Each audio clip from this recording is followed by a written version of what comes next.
خطا ہے کہ تم نے اپنے اصلی گھر کو جو ہے چھوڑ دیا اور اصلی گھر کو بھول گئے جہاں تمہیں جانا ہے اور رہنا ہے ہمیشہ. اور حضور صلی اللہ علیہ وسلم نے فرمایا کہ آخرت میں سوائے 2 گھر کے تیسرا گھر نہیں ہے وہاں، یا تو جنت ہے یا جہنم ہے. اگر زندگی دنیا میں اللہ کی مرضی کے مطابق تو اللہ تعالیٰ ان فرمانبرداروں کے لیے جنت بنائی ہے. جنت کیا ہے؟ سارے ناز و نعمت، سارے خواہشات اور شہوتوں کا پورے ہونے کا جگہ ہے جنت، کہ انسان کی ساری خواہشات وہاں جنت میں پوری کی جائے گی. تو جنت تمہارا ٹھکانہ ہے. تم نے دنیا کو آخرت کو ترجیح دی ہوئی ہے. تو انبیاء علیہ السلام لوگوں کو آخرت یاد دلاتے تھے اور موت کے بعد آنے والی زندگی کی طرف بلاتے تھے اور لوگوں کو اللہ تعالیٰ کی تعارف کراتے تھے.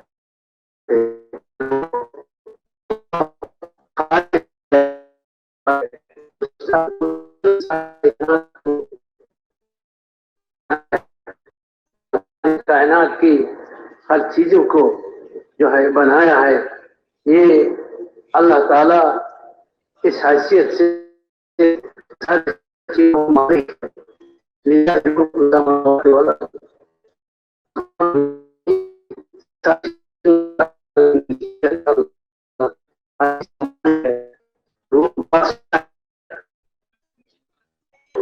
سب کچھ کرتا ہے، کرنے والا کرتا دھرتا وہی ہے، اسی کے ہاتھ میں سب کچھ ہے. وہ جو چاہتا ہے کرتا ہے، جیسا چاہتا ہے کرتا ہے، جب چاہتا ہے کرتا ہے، اور رات و دن کا مالک ہے. موسم کی تبدیلی ان کے ارادے سے ہوتی ہے.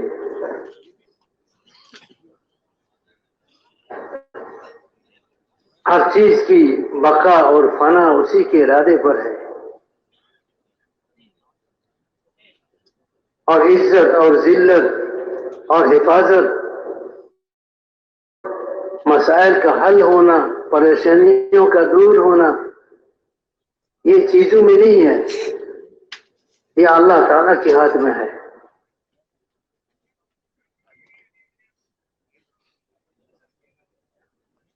اور عزت کا خزانہ اللہ کے پاس ہے، اور ذلت کا خزانہ بھی اللہ کے پاس ہے. اللہ کے خزانے سے عزت آتا ہے، ذلت آتا ہے. اللہ سے تعلق قائم کرو، اللہ کو مان کر، اللہ کی مان کر زندگی گزارو تو اللہ تمہیں دنیا اور آخرت میں کامیاب کر دیں گے.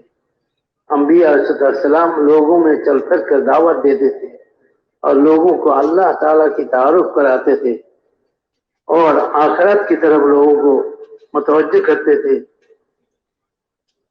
اور اعمال کی طرف لوگوں کو متوجہ کرتے تھے. کہ اسباب نہیں، اعمال سے زندگی بنے گا.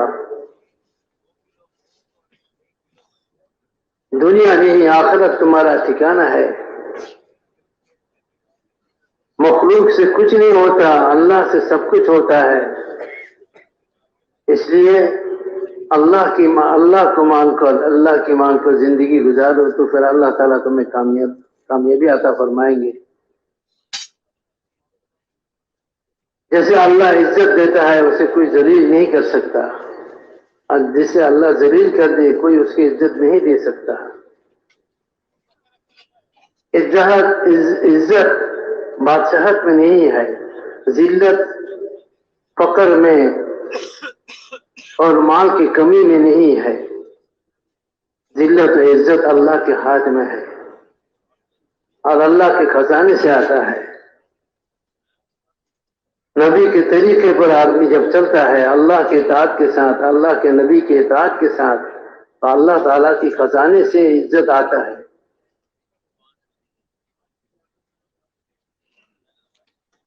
آدمی جس حال میں بھی ہو، اگر وہ اللہ کے مطیع و فرما بردار رہ کر زندگی گزارنے والا ہوتا ہے تو پھر اللہ تعالیٰ ہر حال میں ان کی مدد فرماتے ہیں. اس لیے میرے محترم دوست اور بزرگوں، اصل چیز جو ہے وہ یہ ہے کہ ہم اللہ کو مان کر، اللہ کی مان کر زندگی گزارنے والے بن جائیں. یہ نبیوں کی دعوت تھا، یہی اس کی طرف دعوت تسلیمات. اللہ کو مان کر، اللہ کی مان کر زندگی گزارو، اللہ کو پہچانو. یہ آسمان، یہ زمین، یہ چاند، یہ سورج، یہ صحرا، یہ بیاباں، یہ جنگل، یہ سمندر، یہ سارے اللہ تعالیٰ نے پیدا کیا ہے، اللہ ہی کی مخلوق ہے. یہ اپنی ذات سے کسی نفع نقصان کا مالک نہیں ہے. نفع نقصان کا مالک اللہ ہے. وہ نفع دینے والا اللہ ہے، نقصان دینے والا اللہ ہے. اللہ کے ہاتھ میں ہے. عزت دینے والا اللہ ہے، ذلت دینے والا اللہ ہے. اس یقین کو اندر پیدا کرو.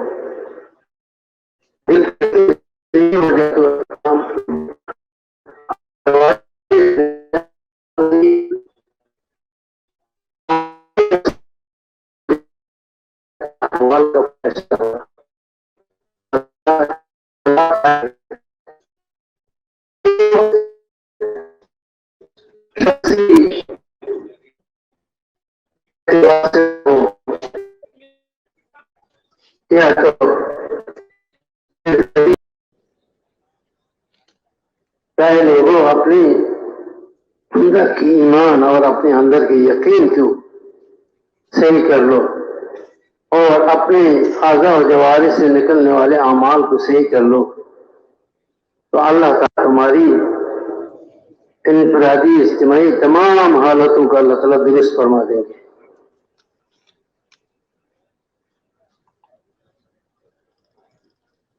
صحابہ اکرام اسلام سے پہلے ان کی حالات کیسی تھی؟ بالکل بگڑی ہوئی حالات تھی، اور ذلت کی اور پریشانی کی حالت میں، اور بھوک اور پیاس اور آپس میں لڑائی جھگڑے اور ہر قسم کی گندگی سے بھرا ہوا زندگی تھا. لیکن رسول اللہ صلی اللہ علیہ وسلم کی تربیت اور رسول اللہ صلی اللہ علیہ وسلم کی محنت کی برکت سے صحابہ نے جب حضور کی دعوت کو قبول کیا اور حضور کی تربیت کی کو قبول کیا، اور حضور صلی اللہ علیہ وسلم کی بتائے ہوئے طریقے پر وہ اپنی زندگی کو لائے، تو پھر اللہ تعالیٰ نے ان کے حالات کو صحیح فرما دیے. صحابہ اکرام جو دنیا میں سب سے زیادہ ذلیل و خوار قوم تھے، پوری دنیا میں سب سے زیادہ عزت والے قوم وہی بنے، اور پوری دنیا میں مقام و مرتبہ والے بنے، اور ساری دنیا کے انسانوں کی رہنمائی اور ہدایت کا ذریعہ بنے. حضرت صحابہ اکرام خود گمراہ تھے اور بھٹکے ہوئے تھے، اور شرک و کفر میں ڈوبے ہوئے تھے، لیکن رسول اللہ صلی اللہ علیہ وسلم کی تربیت ایسی برکت والی تربیت تھی کہ حضور کی تربیت کی برکت سے صحابہ اکرام کو وہ زندگی ملی، اللہ اکبر، کے سارے دنیا کے انسانوں کے لیے وہ رہنما اور رہبر بن گئے. کہ ساری دنیا کے انسانوں کو یہ کہہ رہے تھے کہ ہماری طرح ہو جاؤ، لوگوں سے یہ کہہ رہے تھے کہ ہماری طرح ہو جاؤ، حالانکہ یہ ساری دنیا کے سب سے ذلیل ترین انسان تھے، سب سے ذلیل ترین. لیکن رسول اللہ صلی اللہ علیہ وسلم کی تربیت کی برکت سے انہیں وہ زندگی حاصل ہوا کہ پوری دنیا کے رہنما اور رہبر بنے. آپ حضور صلی اللہ علیہ وسلم کی امتی ہونے کی وجہ سے یہ محنت کی نسبت ہمیں بھی حاصل ہوئی ہے، ہمیں بھی حاصل ہے کہ ہم ختم نبوت کی برکت سے حضور کی امتی میں ہونے کی وجہ سے آپ یہ دعوت والی محنت کی ذمہ داری ہم پر بھی عائد ہوتی ہے۔ ہم بھی اگر اس محنت کو نبوی طرز پر صحابہ والی جذبے کے ساتھ اور انبیاء علیہ السلام والی صفات کے ساتھ اس محنت کو ہم کرتے ہیں اور اس محنت کے لیے ہم اپنی جان اور مال کو لگاتے ہیں اور اپنی ہدایت کی نیت سے، اپنی ہدایت کی نیت سے، صرف اوروں کی ہدایت کی نیت نہیں، اوروں کی ہدایت کی نیت تو کرنی ہے، اس لیے کہ ہم حضور صلی اللہ علیہ وسلم کی امتی ہیں۔ ختم نبوت والی محنت کی یہ تقاضا ہے کہ ہم پوری انسانیت کی ہدایت کی نیت کریں، لیکن اپنی ذات کو بھول کر نہیں، اپنی ذات سے بھی اپنے آپ کو بھی ہدایت کا محتاج سمجھ کر اس محنت میں لگے۔ حضرت مولانا الیاس رحمۃ اللہ فرمایا کرتے تھے جو آدمی اس محنت میں لگتا ہے اور اپنی ہدایت کی نیت نہیں کرتا ہے، ہو سکتا ہے اس کی محنت سے کسی کو ہدایت مل جائے لیکن ان کی خود کو نہیں ملے گا، اس لیے کہ اس نے نیت ہی نہیں کی، اس نے اپنی ہدایت کی نیت کی ہی نہیں۔ تو جب اس نے اپنی ہدایت کی نیت نہیں کی ہے تو ان کی محنت سے ہو سکتا ہے دوسروں کو ہدایت ملے لیکن ان کو نہیں ملے گا۔ ایسے اپنی ہدایت کی نیت پہلی ہو کہ مجھے اس کام میں جو لگنا ہے اور اس کام کو کرنا ہے اور اس کے لیے جو قربانی اور محنت کرنا ہے، قربانی دینا ہے، اس کا نیت کیا ہو کہ میری ہدایت، کہ اللہ تعالیٰ مجھے ہدایت دے دے، اللہ تعالیٰ میری زندگی کو سدھار دے، اللہ تعالیٰ میری اعمال کو صحیح فرما دے، اور اللہ تعالیٰ اوروں کی ہدایت کے لیے مجھے ذریعہ بنا دے۔ اس کی دعا بھی کرنی چاہیے، اس کی بھی جذبہ اندر ہو کہ اللہ تعالیٰ ہمیں دوسروں کی ہدایت کے لیے ذریعہ بنا دے۔ حضور صلی اللہ علیہ وسلم فرمایا ہے کہ بہترین اور مبارک انسان ہے وہ جس کو اللہ تعالیٰ خیر کا ذریعہ بناتا ہے اور شر کے مٹنے کا ذریعہ بناتا ہے۔ بدبخت انسان وہ ہے جس کو اللہ تعالیٰ شر کے زندہ ہونے کا ذریعہ بناتا ہے اور خیر کے مٹنے کا ذریعہ بناتا ہے۔ اس لیے اللہ تعالیٰ سے یہ مانگنا بھی ہے کہ اللہ ہمیں خیر کے پھیلنے کا اور خیر کے وجود میں آنے کا ذریعہ بنا دے اور شر کے مٹنے کا ذریعہ بنا دے، ہمیں خیر کا چابی بنا دے اور شر کے بند ہونے کا تو تالا شر کے لیے تالا بنا دے۔ تو اپنی ہدایت کی نیت سے اس محنت کو کرنا اور قیامت تک آنے والے انسانوں کی ہدایت کی نیت بھی کرنی ہے، کیونکہ رسول اللہ صلی اللہ علیہ وسلم کا یہ نیت تھا کہ پورے دنیا میں کوئی انسان بغیر ایمان کے دنیا سے نہ جائے۔ یہ حضور کا دل کا تمنا تھا، آرزو تھا، اور امت کا کوئی فرد جہنم میں نہ جائے۔ اس لیے پوری امت کی ہمدردی، خیر خواہی ہمارے دل میں ہو۔ جو جان اور مال، جو صلاحیت اللہ تعالیٰ نے ہمیں دی ہے، ہم اس کو اس راستے میں نبوی طریقے پر اس کو لگائے اور نبوی سوچ، نبوی فکر کے ساتھ اس راستے میں ہم قربانی دیں، جان مال لگائیں۔ انبیاء علیہ السلام نے اپنی ساری صلاحیتیں، سارے قوتیں ظاہری باطنی اس دعوت والی محنت میں لگائی۔ تمام انبیاء علیہ السلام، تمام انبیاء علیہ السلام کی سیرت اور قرآن میں انبیاء علیہ السلام کی سیرت جو ہے، ان کی محنت کی جو واقعات ہیں، یہ سارے گواہ ہیں کہ انبیاء علیہ السلام نے اپنی ساری طاقت کو دعوت پر لگائی۔ حضرت نوح علیہ السلام نے 950 سال تک، کتنے سال تک؟ 950 سال تک محنت کی، رات دن اپنی تمام قوت اس دعوت میں خرچ کی، اپنی تمام فکری قوت کو اور عملی قوت کو اس راستے میں لگائے، انفرادی طور پر محنت کی، اجتماعی طور پر محنت کی، صبح شام محنت کی، رات دن محنت کی۔ لوگ ان کو تکلیف پہنچاتے تھے، ان کی مذاق اڑاتے تھے،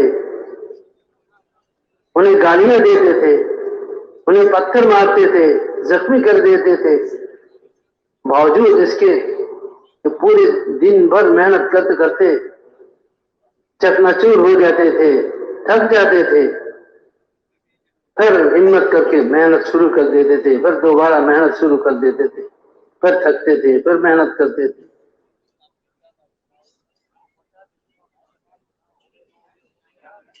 تمام انبیاء علیہ السلام اس دعوت کے میدان میں اپنے آپ کو پیش کیے اور اپنی ساری صلاحیت و استعداد اور ساری قوتوں کو اس میں خرچ کیے ہیں۔ جو لوگ انبیاء صلی اللہ علیہ وسلم کی دعوت پر ایمان لائے اور ان کی دعوت پر لبیک کہیں وہ تو کامیاب ہو گئے، اور جو انکار کیے تو وہ ناکام ہو گئے۔ یہ کامیابی ناکامی کا یہ سلسلہ جو ہے قیامت تک کے لیے ہے کہ ہمارے نبی کو اللہ تعالیٰ نے قیامت تک کے لیے نبی بنا کر بھیجا ہے، اور قیامت تک کے انسانوں کی محنت ہدایت کی محنت دے کر بھیجا ہے،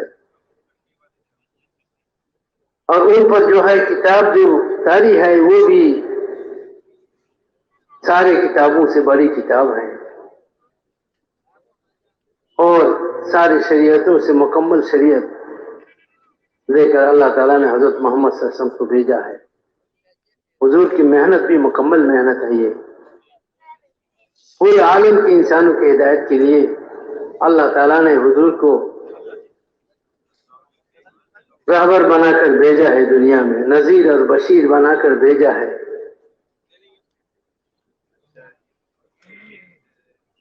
اب حضور کے طریقے پر محنت میں امت کو ہدایت ملے گی۔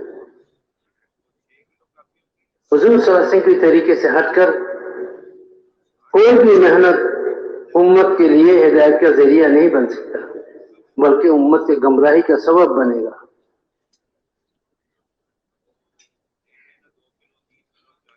کہ اللہ تعالیٰ کی طرف سے یہ فیصلہ ہے کہ بس قیامت تک کے انسانوں کے لیے یہی طریقہ ہے نجات کا، جو طریقہ محمد صلی اللہ علیہ وسلم نے لے کر آئے۔ اگر ہمیں کامیابی حاصل کرنا ہے تو سوائے اس کے دوسرا کوئی طریقہ نہیں ہے، وہ محمد رسول اللہ ہے، ہم اسی کے طریقے پر محنت کریں۔ اور اس کے ساتھ ساتھ دوستو یہ محنت جو ہے ہمارے علماء اکرام کی، علماء اہل علم حضرات کی نگرانی میں کرنا ہے، علماء کرام کی نگرانی میں کرنا ہے، اس لیے کہ یہ کام وہ آدمی صحیح طور پر کر سکتا ہے جس کے پاس سیرت کا علم ہو، انبیاء علیہ السلام کی سیرت، حضور صلی اللہ علیہ وسلم کی سیرت اور صحابہ کی سیرت کا علم جس کے پاس ہو وہ اس کام کو صحیح طریقے پر کر سکتا ہے۔ اس لیے حضرت مولانا الیاس صاحب رحمۃ اللہ پر ان کا یہ بڑا فکر تھا کہ ہے میں کیا کروں، علماء آتا نہیں، کہ میں کیا کروں، علماء آتا نہیں۔ یعنی حضرت یہ چاہتے تھے کہ علماء اس کام میں آوے اور علماء اکرام کی نگرانی میں یہ کام ہو، اور حضرت اس کا خطرہ بھی محسوس کرتے تھے کہ اگر علماء اکرام اس کام میں نہیں جڑتے ہیں اور نہیں آتے ہیں اور شرکت نہیں کرتے ہیں تو مجھے کام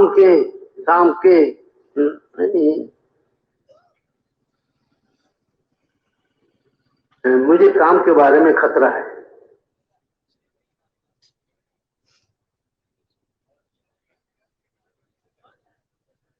یہ کام جو ہے یعنی بگڑ جائے۔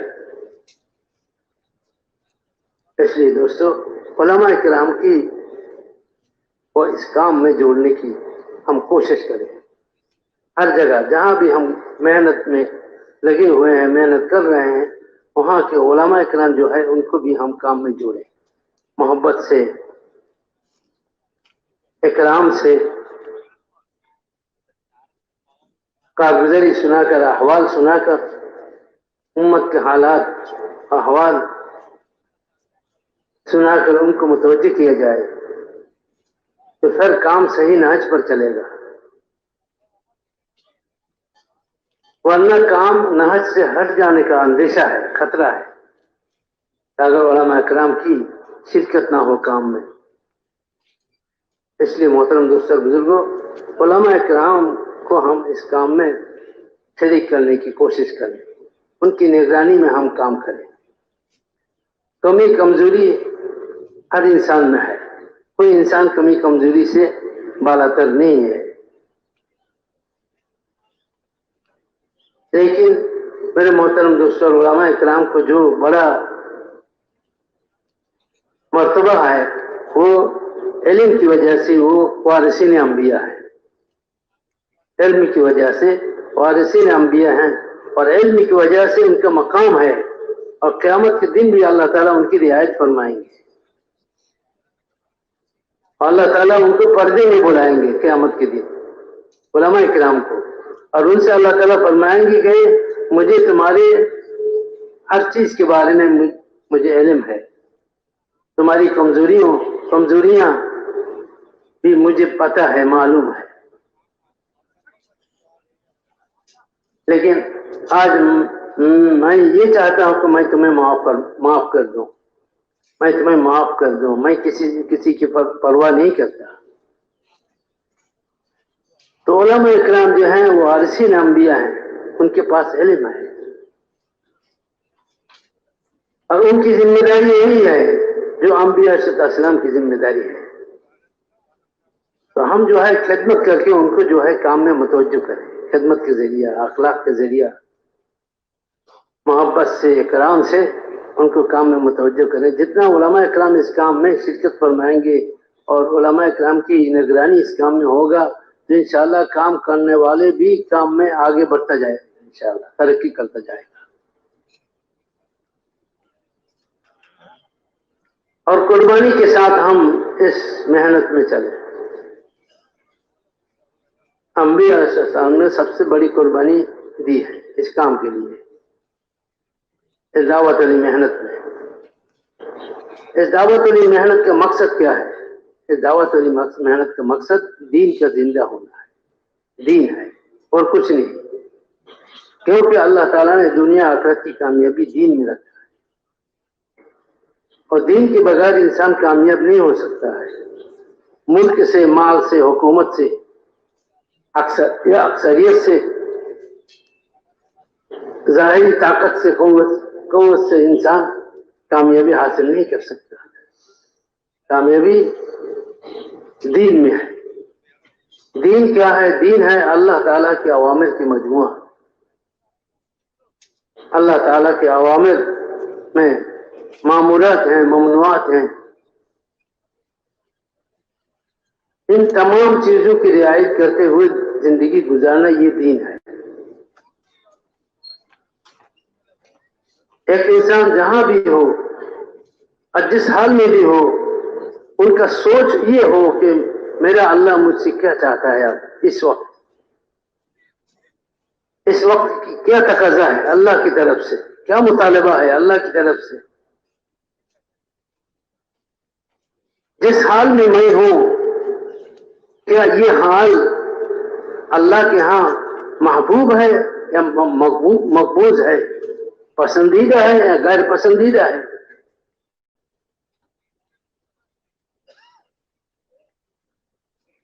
ہر حال میں ہم اللہ کے اوامر کو سامنے رکھ کر چلیں، تجارت میں، زراعت میں، کاشتکاری میں،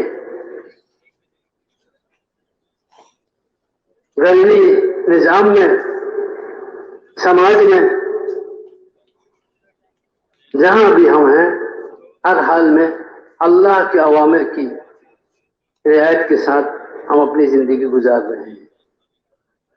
یہ استعداد ہم میں پیدا ہو جائے دعوت کی محنت کے ذریعہ۔ دعوت کی محنت سے ایمان میں تقویت پہنچے گی، ایمان میں کمال آئے گی دعوت کی محنت سے، اور ایمان کی تقویت اور کمال سے اللہ کے اوامر پر چلنا آسان ہو جائے گا۔ اللہ تعالیٰ کی ترتیب بھی ایسی ہے کہ اللہ تعالیٰ نے 6-7 سال تک صرف ایمان کی محنت میں لگائی مسلمانوں کو، صحابہ کو 7 سال تک نہ نماز، نہ روزہ، نہ حج، نہ زکات، 7 سال تک کی محنت صرف ایمان کی۔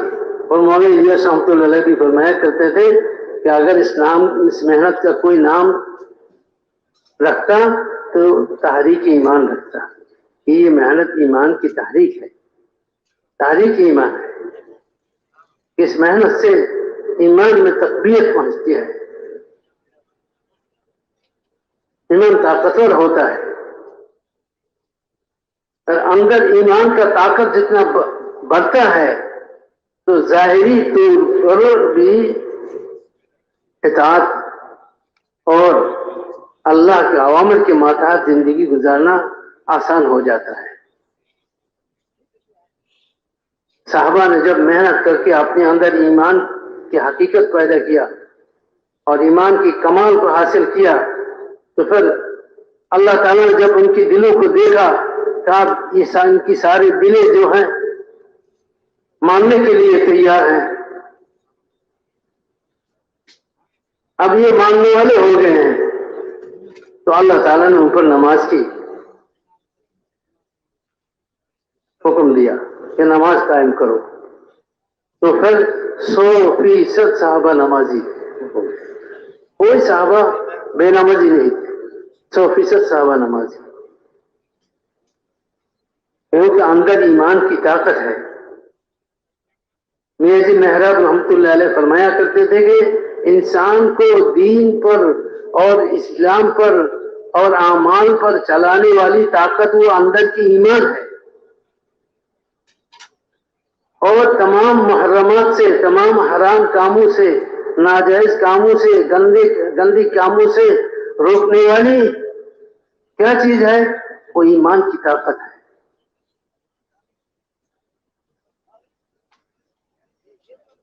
وہ آنکھوں کو نیچا کرنے والی گناہ کی جگہ سے کیا چیز ہے؟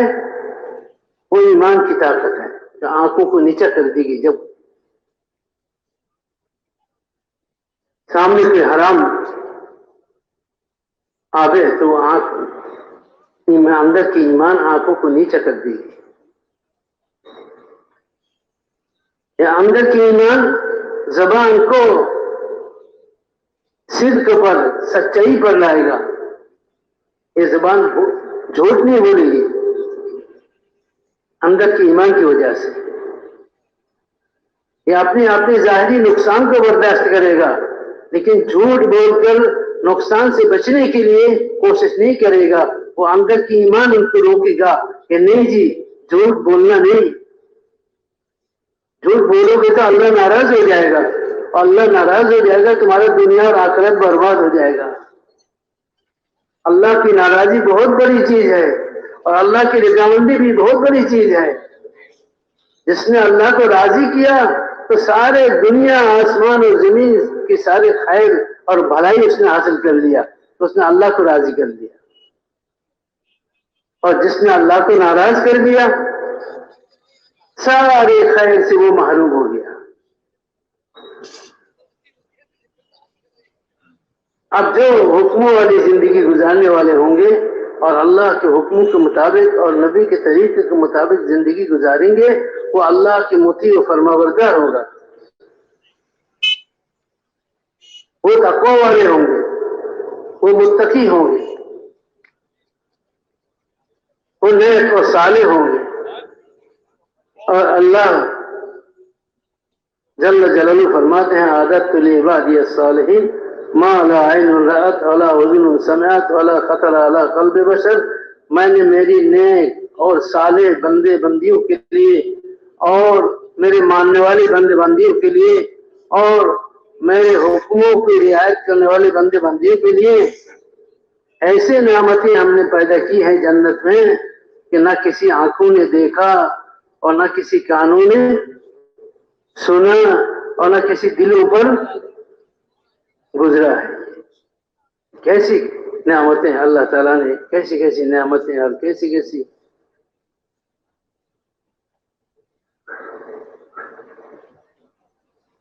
چیزیں راحت کی اور خواہشات کی کیسے کیسے شکلیں کو اللہ تعالیٰ پورا کرنے کی جنت میں اللہ تعالیٰ وعدہ فرمائے ہیں، آدمی سوچ بھی نہیں سکتا۔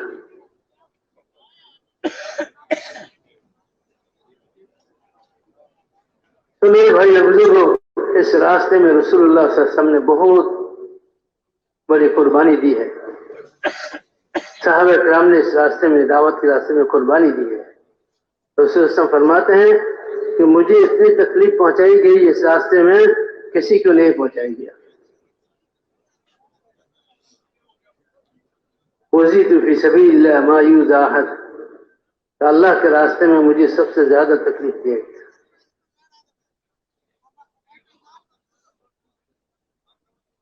اور مختلف حالات سے گزرے، بھوک، پیاس، خوف۔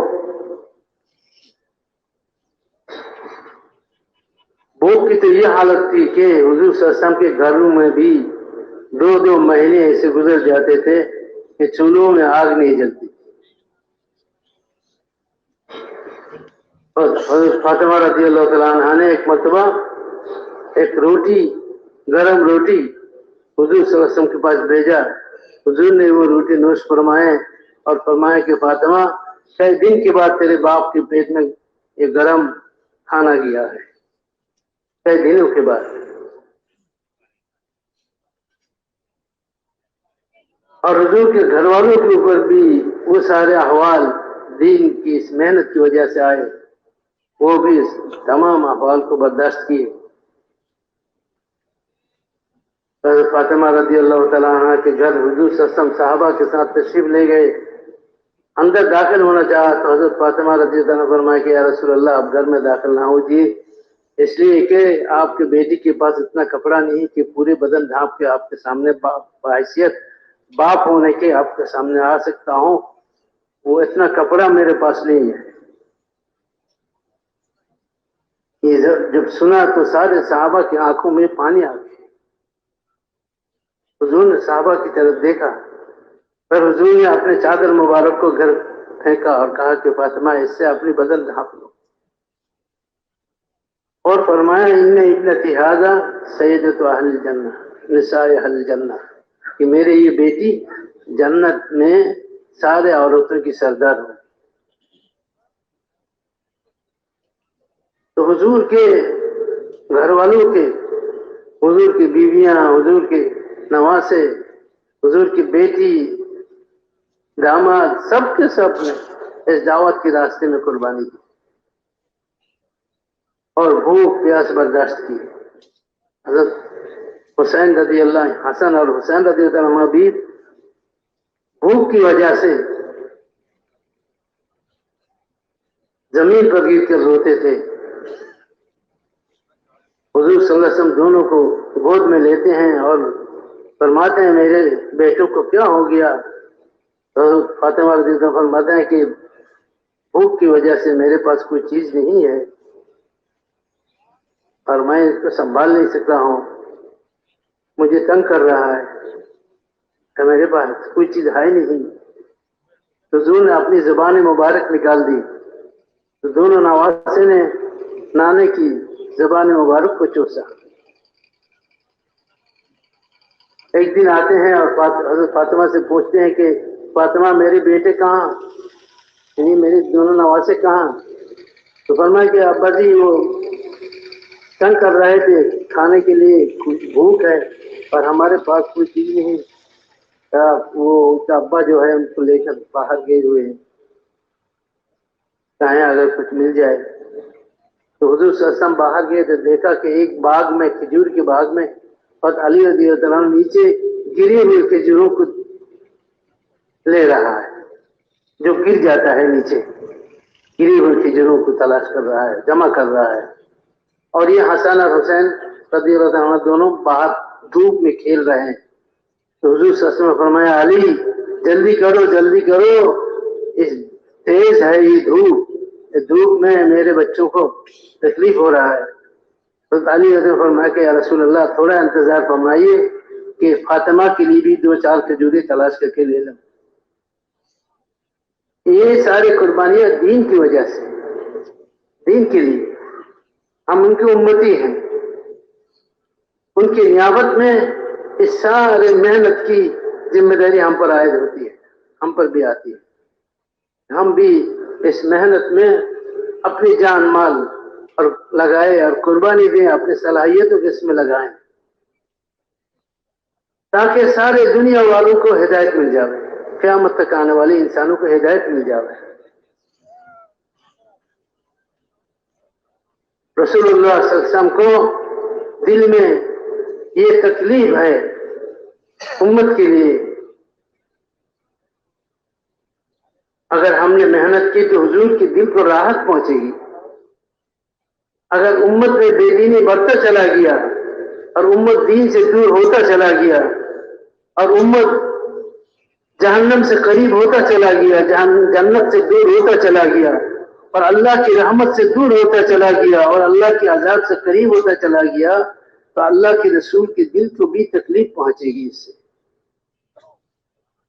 حضرت مولانا الیاس صاحب فرمایا کرتے تھے کہ میں حضور صلی اللہ علیہ وسلم کو پریشان دیکھ رہا ہوں امت کے اعمال کی وجہ سے, اس لیے کہ امت کے اعمال ان کے سامنے پیش کیا جاتا ہے. تو امت کے اعمال کو دیکھ کر پریشان ہوتا ہے. ہم نے اگر ایسی محنت کی کہ امت اعمال پر پڑ جائے, اچھے اعمال پر اور نبیوں والے طریقے پر پڑ جائے, تو پھر یہ رسول اللہ صلی اللہ علیہ وسلم کو دلی خوشی کا ذریعہ بنے گا. گویا کہ ہم حضور صلی اللہ علیہ وسلم کی روح مبارک کو خوشی پہنچا رہے ہیں.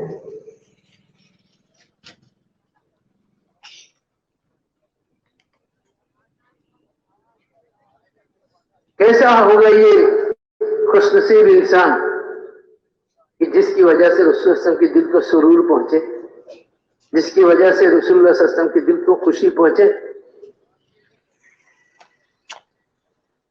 رسول اللہ صلی اللہ علیہ وسلم کا دل خوش ہو, کیسا خوش نصیب انسان ہے یہ. تو میرے بھائی اور بزرگوں, ہماری بڑوں نے تو قربانی دے کر باغ لگا کے گئے, ہم اس باغ کے پہرے دار ہیں. دیکھنا ہے کہ کیا حال ہے باغ کا,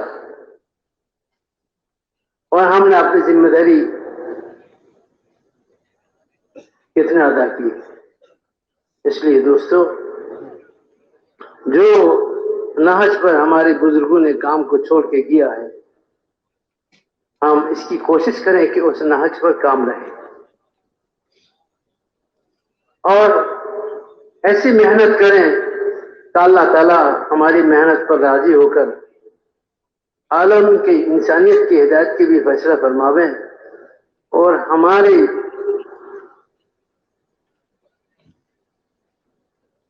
اصلاح اور تربیت اور ہدایت کا اللہ تعالیٰ اس محنت کو ذریعہ بنا دے.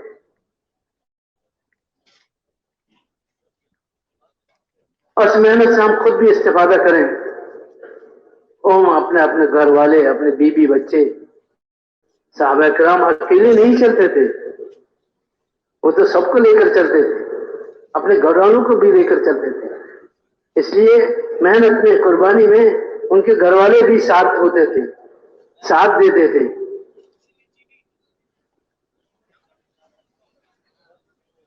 اس لیے صحابہ کرام کے لیے آسان ہو گیا تھا کہ بڑے بڑے قربانیاں دینا اور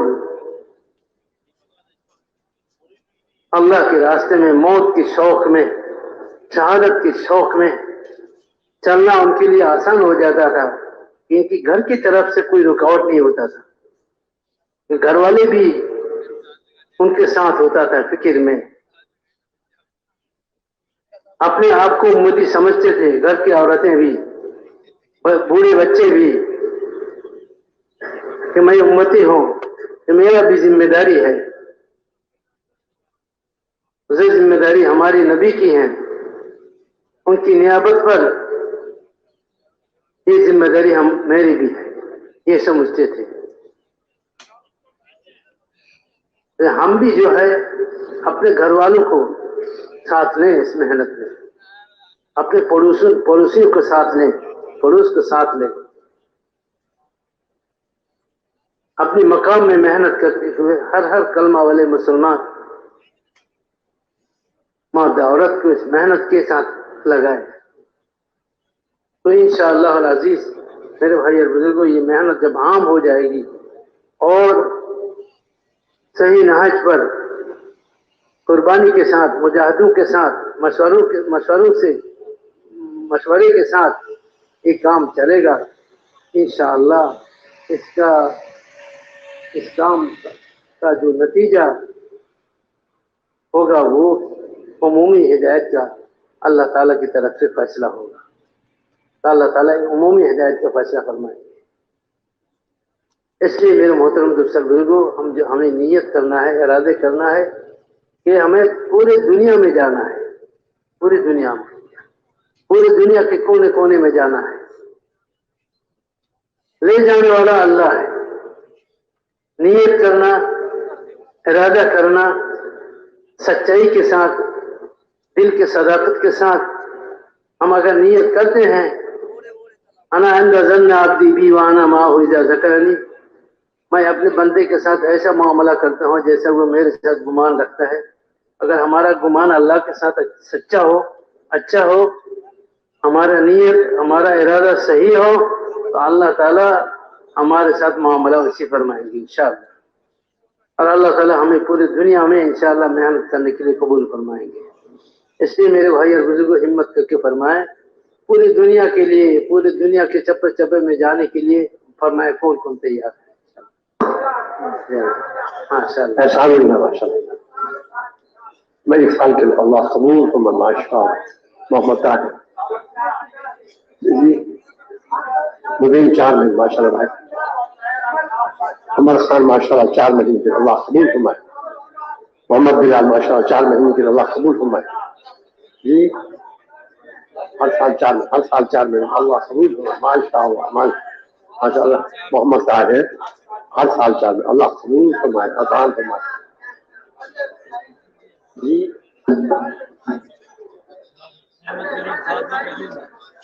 اگر 4 مہینے چلے اللہ عبد الرحمان 4 مہینے تک ماشاء اللہ اللہ قبول فرمائے، آسان فرمائے جی۔ بلال اللہ قبول فرمائے، ہو گیا اللہ قبول فرمائے، اللہ قبول فرمائے ماشاء اللہ جی۔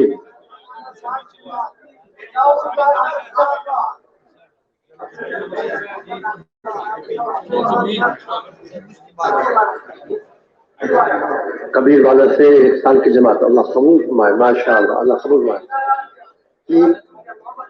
محمد بلال اللہ قبول 4 مہینے کے لیے اللہ قبول فرمائے، خان فرمائے ایک بھائی آواز ایک بھائی اور سب کا سارا مجمع کھڑا ہو گیا، اچھا ٹھیک ہے اللہ قبول فرمائے، آسان فرمائے محمد جمیل ماشاء اللہ قبول فرمائے، آسان فرمائے انعام اللہ بھائی انعام اللہ صاحب ہر سال نقد 4 مہینے کے 4 مہینے اللہ قبول فرمائے، آسان فرمائے اللہ قبول فرمائے۔ امیر اقبال وحید اقبال ماشاء اللہ 4 مہینے کے اللہ قبول فرمائے، آسان فرمائے محمد اعجاز اللہ قبول فرمائے، آسان علی اکبر صاحب 4 مہینے کے لیے اللہ قبول فرمائے جی۔ عبدالستار اللہ قبول فرمائے، آسان فرمائے ماشاء اللہ محمد علی اللہ قبول فرمائے، آسان فرمائے ماشاء اللہ ایک بھائی ایک ساتھ سب آپ کھڑے ہو گئے، ایک ساتھ بول رہے ہو گیا آپ کا ہو گیا۔ محمد امجد 5 مہینے کی جماعت اللہ قبول فرمائے ماشاء اللہ جی۔ شکیل احمد اللہ قبول فرمائے، آسان فرمائے ماشاء اللہ محمد عمر اللہ قبول فرمائے، سال کے لیے اللہ قبول فرمائے ماشاء اللہ محمد عمیر اللہ قبول فرمائے، ماشاء اللہ محمد فواد اللہ قبول پوری ماشاء اللہ قبول فرمائے، آسان فرمائے ماشاء اللہ قدرت اللہ خدا اللہ قبول فرمائے آسان تھا ماشاء اللہ محمد رفیع اللہ قبول فرمائے آسان تھا ماشاء اللہ ماشاء اللہ ماشاء اللہ ماشاء اللہ بھائی آپ سب کے سب کھڑے ہو گئے اللہ والے ایک ایک بول احسان اللہ اللہ قبول فرمائے آسان تھا ماشاء اللہ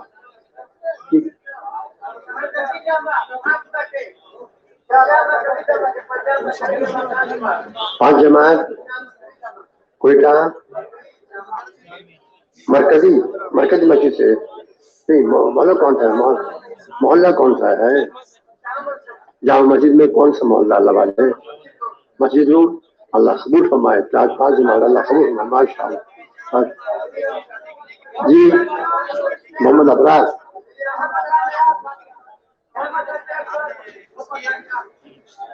محمد دانیال محمد دلیال 4 میں لقد اللہ قبول فرمائے منیر احمد اللہ قبول فرمائے آسان فرمائے ماشاء اللہ شیر علی اللہ قبول فرمائے آسان فرمائے